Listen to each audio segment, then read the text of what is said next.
Vous croyez connaître la beauté. Vous croyez connaître cette femme dont le visage vous coupe le souffle, dont la présence vous tord l'estomac, dont le sourire vous convainc que vous avez été choisi par le destin lui-même.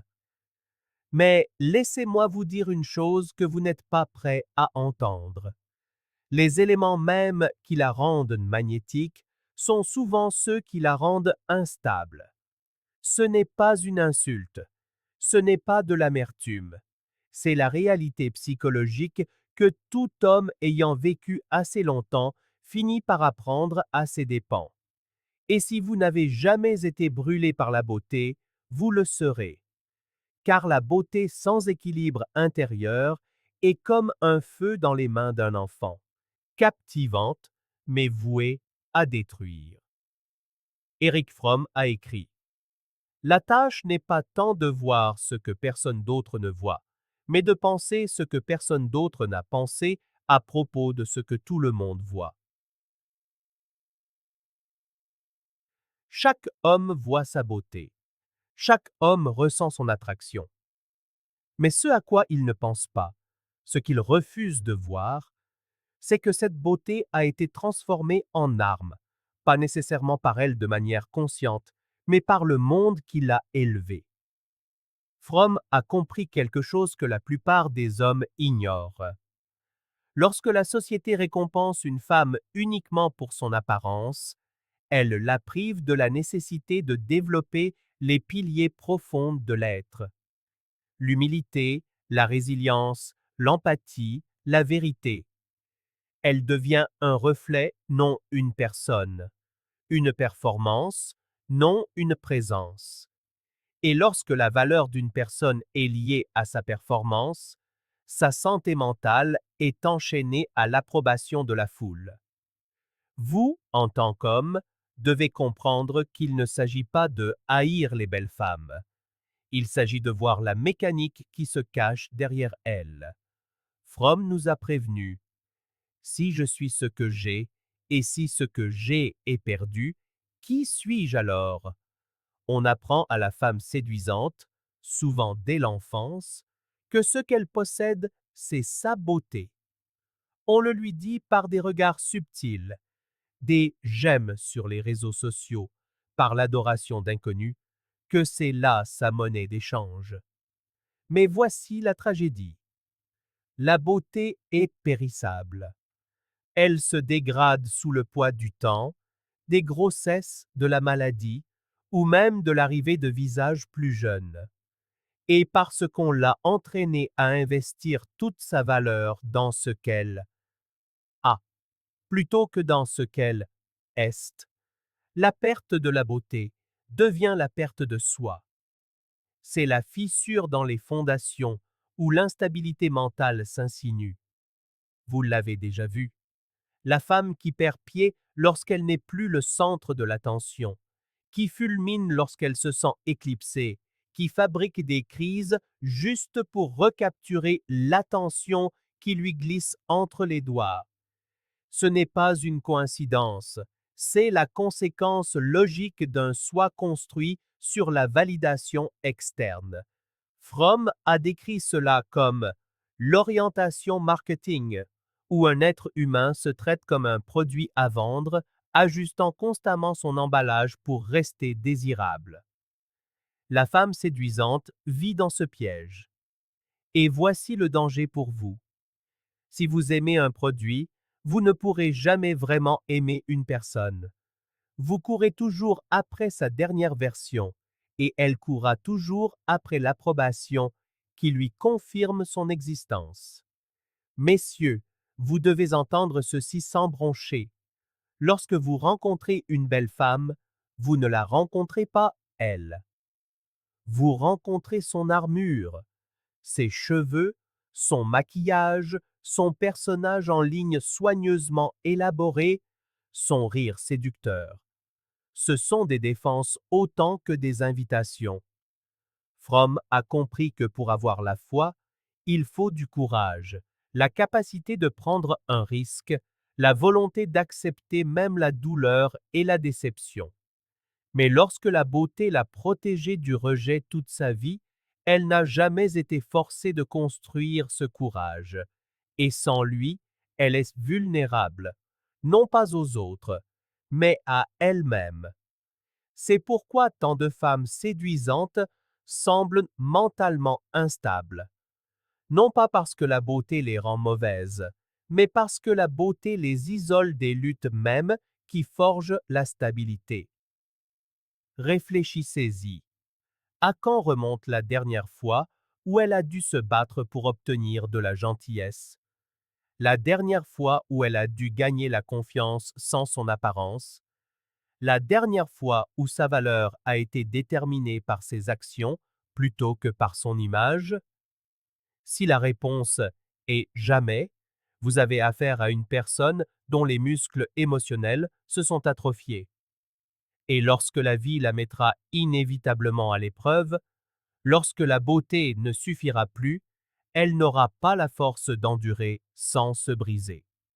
Et c'est là que la plupart des hommes sont détruits, pas par sa beauté, mais par leur incapacité à séparer la femme de l'illusion. Vous tombez amoureux de son reflet, pas de sa réalité. Vous commencez à justifier son comportement à vos propres yeux, parce que le monde vous a appris que la beauté devait signifier la bonté, que l'élégance devait signifier la profondeur émotionnelle. Mais Erich Fromm nous a prévenus. L'homme moderne s'est transformé en marchandise. Il vit son énergie vitale comme un investissement dont il doit tirer le plus grand profit.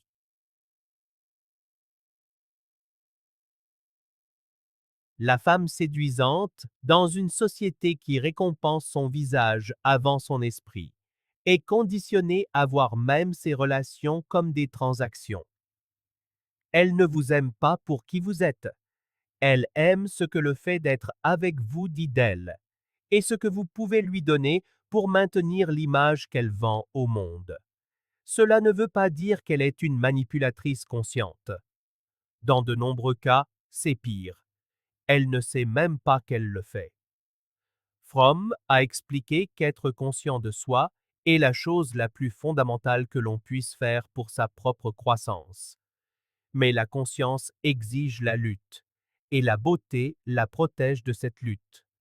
La femme ordinaire devra peut-être affronter la cruauté du rejet, et dans cette douleur, découvrir qui elle est vraiment.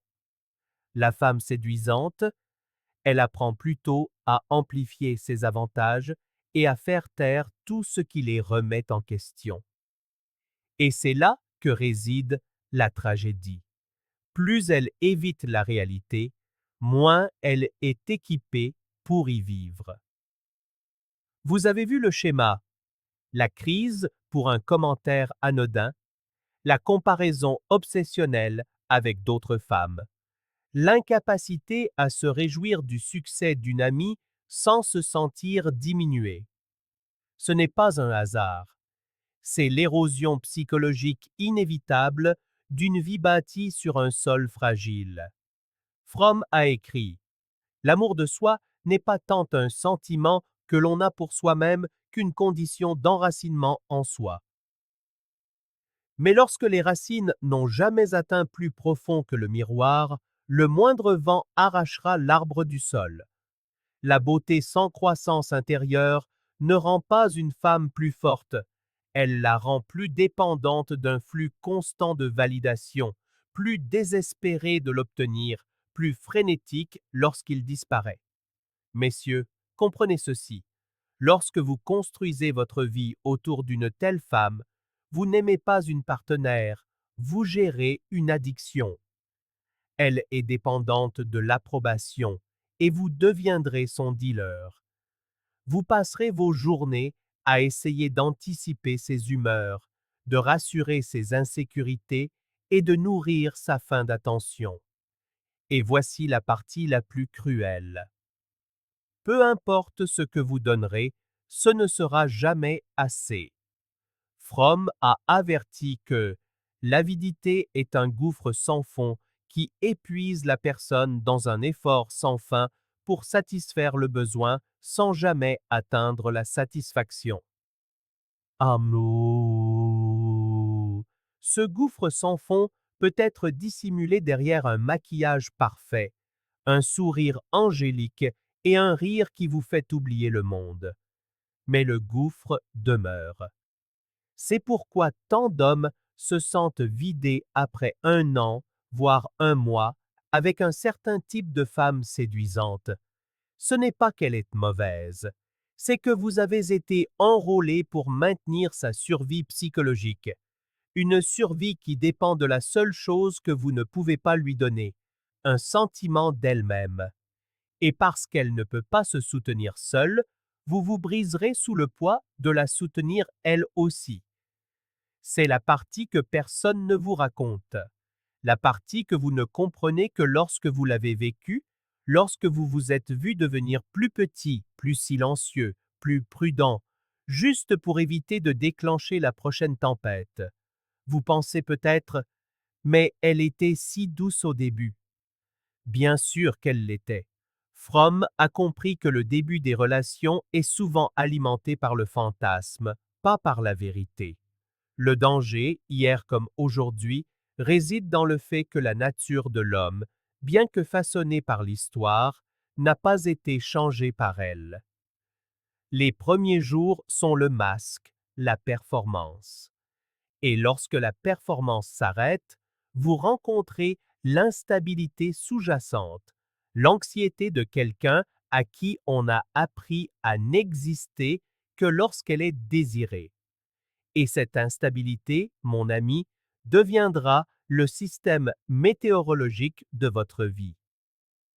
Pour comprendre la profondeur du problème, vous devez comprendre la prison identitaire que la beauté construit autour d'une femme. Fromm a écrit « N'est pas riche celui qui a beaucoup, mais celui qui donne beaucoup. » Mais on apprend à la femme séduisante que donner est optionnel et qu'avoir est tout. Avoir la beauté, avoir l'attention, avoir un statut. Ce n'est pas juste une préférence superficielle.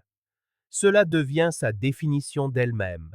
Elle ne mesure pas sa valeur à la force de son caractère, mais à la fréquence de l'admiration.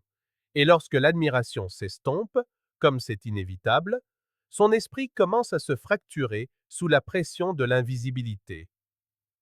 En psychologie, on parle de la différence entre le soi réel et le soi idéalisé. Fromm soutenait que la santé mentale exige un alignement entre les deux, que qui vous êtes et qui vous pensez devoir être doivent finir par se réconcilier. Mais pour la femme séduisante, son soi idéalisé a été construit par les fantasmes des autres. Elle a vécu des décennies comme la projection des désirs des hommes, de l'envie des femmes et de l'obsession de la société. Son vrai soi, celui qui pourrait être insécure, seul, curieux ou imparfait, a été enseveli sous des couches de gestion d'image. Et voici le cœur du problème.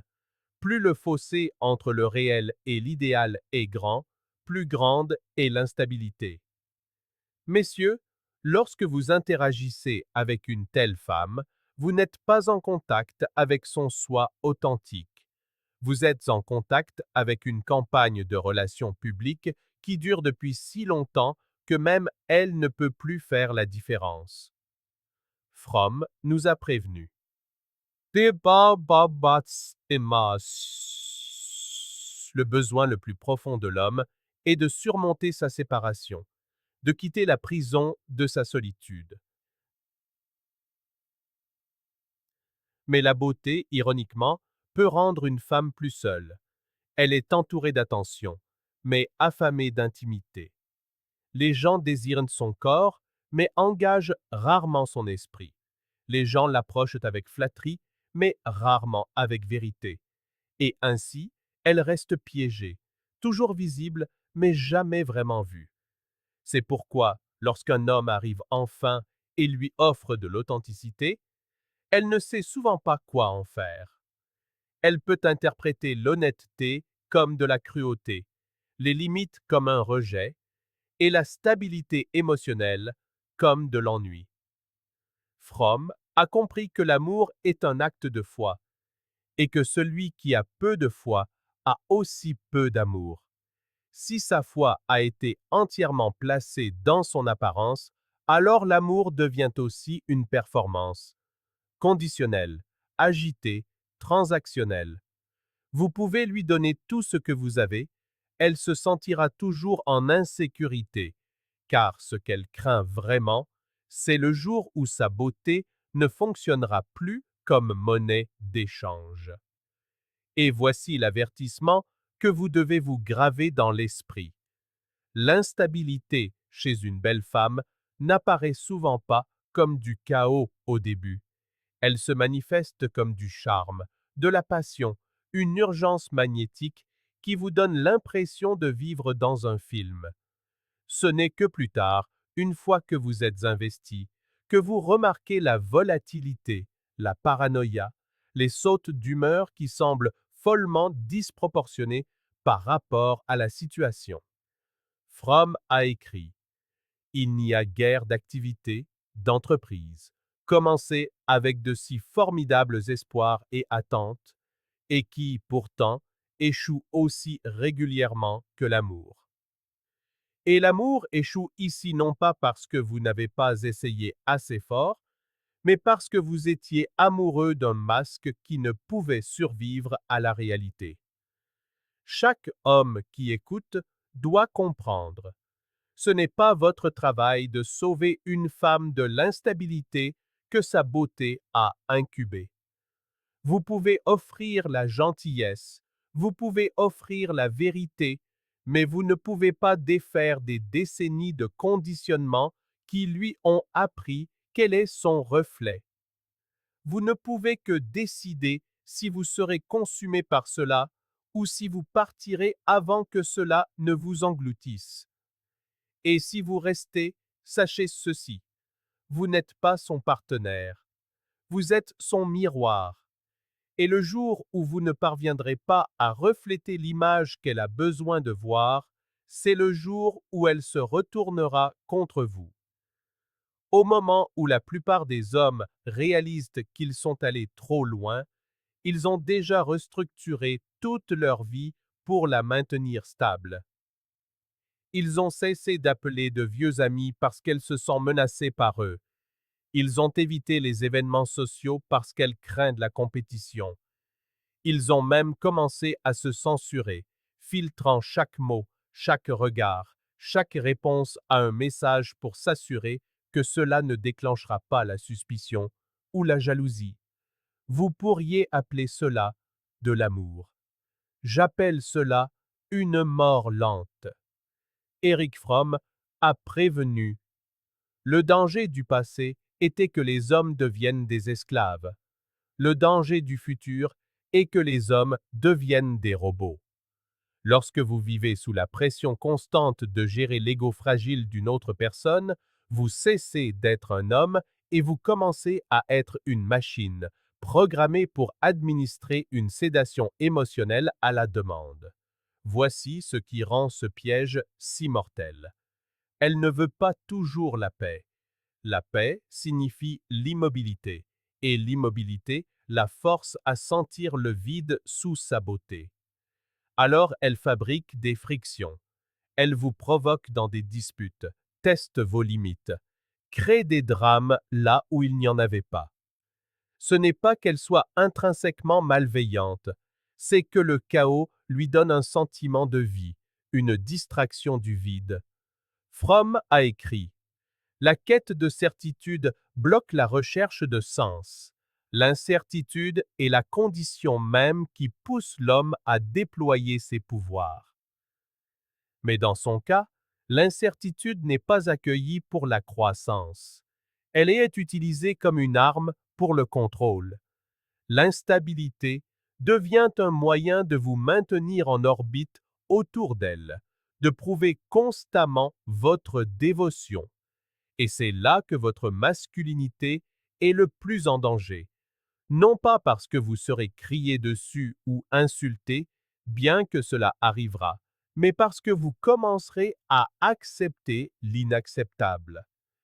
Vous vous direz qu'elle est juste émotive. Vous excuserez la trahison comme un moment de faiblesse. Vous rationaliserez le manque de respect comme du stress ou un malentendu. Fromm a compris que l'amour n'est pas principalement une relation avec une personne spécifique. C'est une attitude, une orientation de caractère. Si son caractère a été façonné par des années de dépendance à la beauté, alors son amour ne sera pas du tout de l'amour. Ce sera une transaction enveloppée de passion, et vous la paierez avec votre paix, votre temps, votre confiance. Vous pensez que vous serez l'exception, l'homme assez fort pour la maintenir? Cette croyance est votre chute, car voici la vérité. Plus vous versez dans un récipient sans fond, plus vite vous vous videz. Et une fois que vous serez vide, elle ne s'arrêtera pas pour vous remplir. Elle passera simplement à la source suivante. Fromm a écrit: L'amour immature dit: Je t'aime parce que j'ai besoin de toi. L'amour mature dit: J'ai besoin de toi parce que je t'aime. Son amour, lorsqu'il est enraciné dans l'apparence, sera toujours immature. Ce sera toujours un besoin déguisé en passion. Et à la seconde où votre capacité à répondre à ce besoin faiblira, elle commencera à réécrire l'histoire de votre relation pour justifier son départ. Messieurs, la raison pour laquelle c'est si dangereux, c'est que l'instabilité chez une femme séduisante ne ressemble pas à de la faiblesse pour un œil non averti. Elle ressemble à de l'intensité. Elle semble enivrante. Elle vous convainc que vous avez trouvé quelque chose de rare. Mais ce que vous avez réellement trouvé, c'est quelqu'un qui n'a jamais appris à se tenir debout sans un piédestal. Et maintenant, le piédestal, c'est vous. Et lorsqu'elle se sentira instable, elle donnera des coups de pied dans les fondations mêmes sur lesquelles elle se tient, même si cela signifie vous faire effondrer tous les deux dans le processus. Vous devez vous demander: voulez-vous être un partenaire ou voulez-vous être un accessoire? Parce que la beauté s'estompe. Et quand ce sera le cas, la seule chose qui restera sera la vérité de son caractère. Si cette vérité est creuse, aucune force de votre part ne pourra la combler. Et si vous essayez, vous vous perdrez en chemin. La culture vous a nourri de ce poison depuis que vous êtes un garçon. Chaque film, chaque publicité, chaque chanson vous apprend le même scénario. Plus elle est belle, plus elle a de la valeur. Vous avez été conditionné à croire que son apparence est une mesure directe de sa valeur, et par extension de la vôtre. Fromm a écrit: L'homme moderne est aliéné de lui-même, de ses semblables et de la nature. Il a été transformé en marchandise, vit sa vie comme un investissement qui doit lui rapporter le profit maximum. La femme séduisante est la marque de luxe sur ce marché des relations humaines. Vous la poursuivez non seulement parce que vous la voulez, mais parce que vous pensez que la posséder prouve que vous avez réussi. Ce n'est pas de l'amour. C'est du consumérisme déguisé en romance. Et voici la cruelle ironie. On lui a appris la même chose. Sa valeur est son prix sur le marché, et son prix sur le marché est lié à son apparence. Chaque compliment, chaque like sur Instagram, chaque porte qu'on lui tient ouverte renforce l'idée que son pouvoir réside dans son apparence. Mais un pouvoir enraciné dans quelque chose de si éphémère engendre la paranoïa. Elle observe les femmes plus jeunes qui la suivent comme des prédatrices dans l'herbe. Elle fait défiler les vies parfaites d'autres belles femmes et se compare à elles, comme un cours de la bourse. Fromm a averti. L'avidité pour le pouvoir est le résultat de l'incapacité d'aimer. Et lorsque sa beauté devient sa principale source de pouvoir, elle la gardera avec le même désespoir qu'un roi gardant un trône en ruine. Vous pourriez penser que l'aimer calmera cette insécurité. Vous pensez que la dévotion la fera se sentir en sécurité. Mais l'amour ne peut pas guérir ce qui a été construit sur de mauvaises fondations. Fromm l'a dit clairement. L'amour n'est possible que si deux personnes communiquent l'une avec l'autre depuis le centre de leur existence. Donc si chacune d'elles fait l'expérience d'elle-même depuis le centre de son existence. Si elle ne s'est jamais rencontrée en dehors de son reflet, elle n'a pas de centre depuis lequel vous aimez. Elle ne peut aimer que la version d'elle-même que vous lui renvoyez. Et au moment où ce miroir changera, la connexion se brisera. Le piège culturel est que les hommes confondent beauté et compatibilité. Vous croyez que l'attraction garantit l'alignement, mais l'attraction n'est que la première note.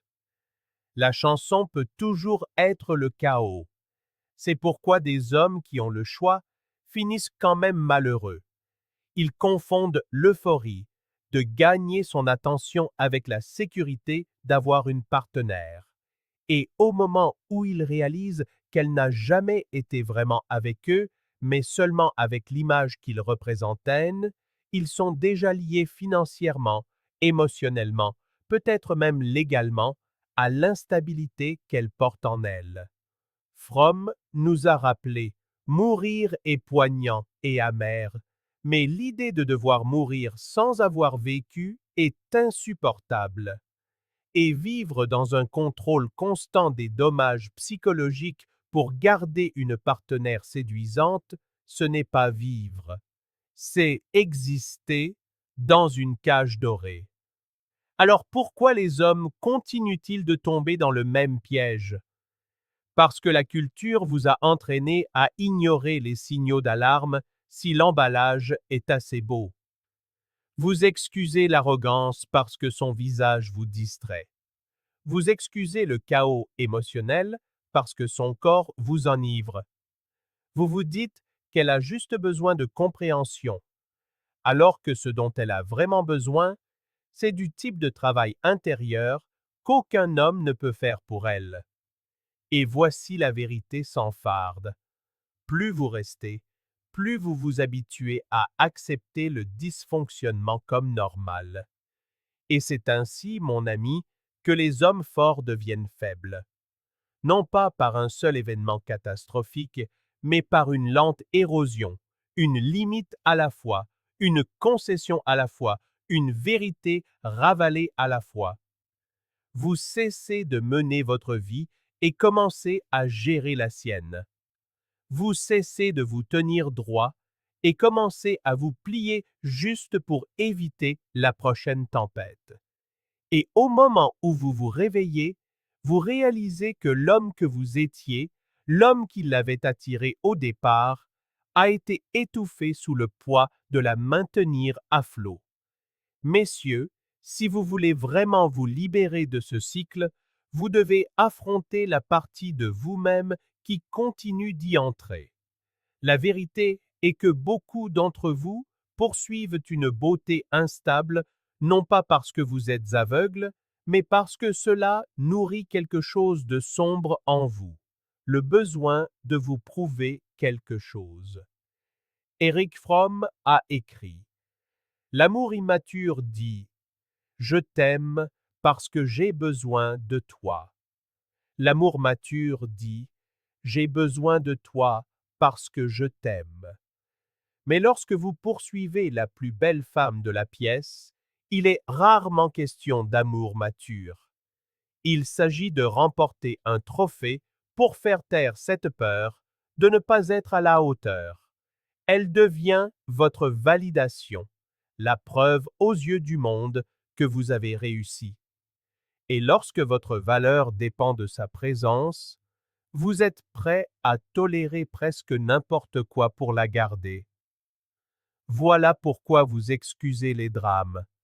Voilà pourquoi vous la défendez auprès de vos amis, même quand vous savez qu'ils ont raison. Voilà pourquoi vous vous persuadez qu'elle en vaut la peine, alors même que votre paix intérieure s'érode, parce que l'idée de la perdre, c'est comme perdre une partie de votre identité. Mais voici ce que vous ne comprenez pas. Plus vous vous sacrifiez pour la garder, moins il reste de vous à aimer. Fromm mettait en garde. Les personnes égoïstes sont incapables d'aimer les autres, mais elles sont également incapables de s'aimer elles-mêmes. Si elle est consumée par sa propre survie sur le marché de la beauté, elle ne peut pas vraiment vous aimer. Et si vous êtes consumé par le désir de la garder, vous ne pouvez pas vraiment vous aimer vous-même. Vous devez comprendre que votre désir d'être l'élu de la beauté est le levier que les femmes instables utilisent, souvent inconsciemment, pour contrôler les hommes. Elles-mêmes ne le perçoivent peut-être pas comme du contrôle. Pour elles, c'est une question de survie. Pour vous, c'est du dévouement, mais en réalité, c'est une dépendance des deux côtés. Vous dépendez d'elle pour vous sentir important. Elle dépend de vous pour entretenir son reflet. Fromm décrivait cela comme une union symbiotique, où aucun des partenaires ne grandit, car ils sont enfermés dans un piège mutuel. L'homme perd son autonomie, la femme perd son authenticité. Les deux perdent leur liberté. Et voici l'ironie brutale.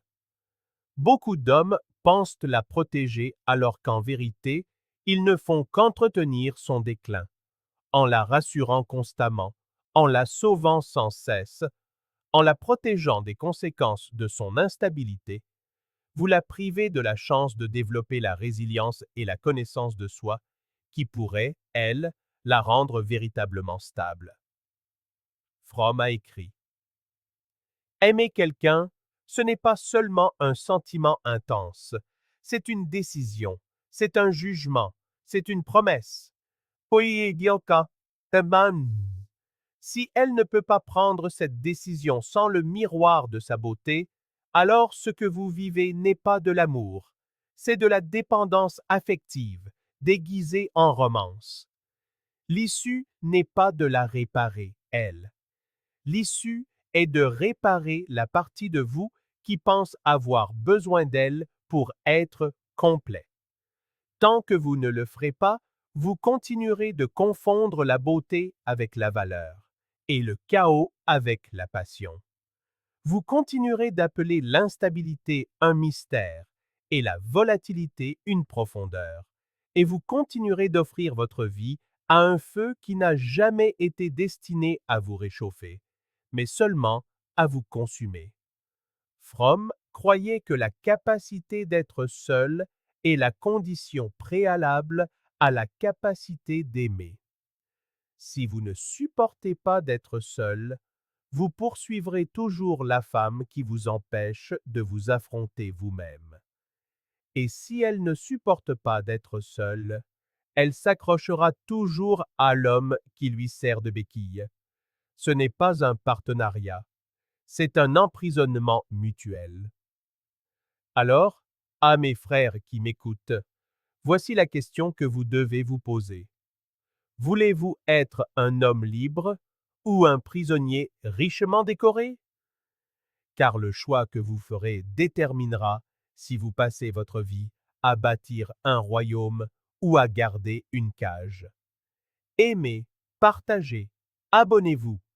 Et si vous croyez qu'il faut maintenir cette vérité en vie, soutenez la chaîne via le lien dans la description. Ce dont nous parlons ici n'est pas pour tout le monde, mais pour les hommes qui l'entendent et savent que c'est vrai. Considérez ceci comme votre réveil.